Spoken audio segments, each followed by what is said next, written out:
Mic check. Mic check. Mic check. Mic check. Mic check. Mic check. Mic check. Okay.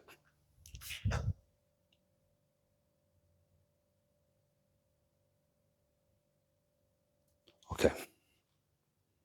Mic check. Mic check.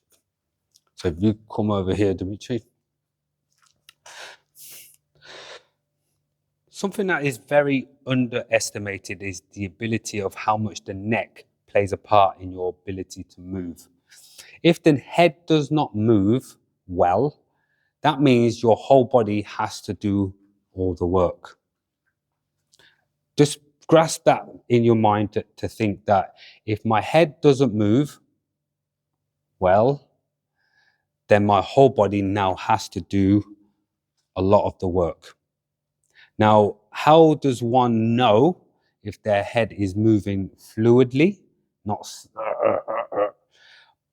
simply just assessing, looking left and right. And if you find that your shoulders start to pop up as you turn, it technically means that your neck muscles are overworking tight. Shoulder muscles are very tight. Now, this is one of the most easiest and simplest things that you can do to help with that to start off with. That's using any form of hard ball.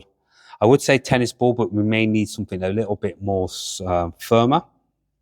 And all we're going to do is going to get a door. We're going to go to a door and we're going to place the ball on the door, and we're going to keep our fingers on the ball. Don't let go of the ball.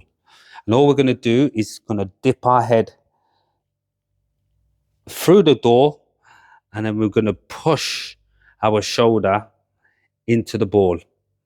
Remember, keeping your fingers on the ball so it doesn't slip out.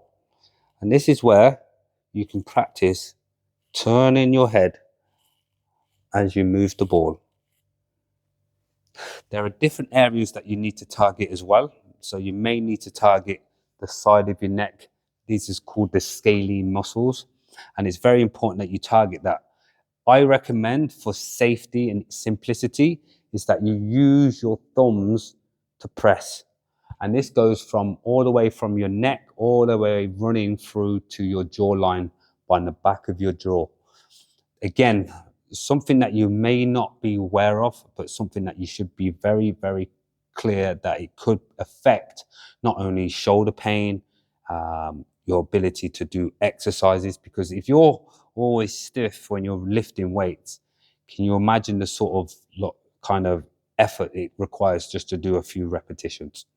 So how long should you do this for, and what should you do? So making sure that you are holding the ball and you can lean all your weight in.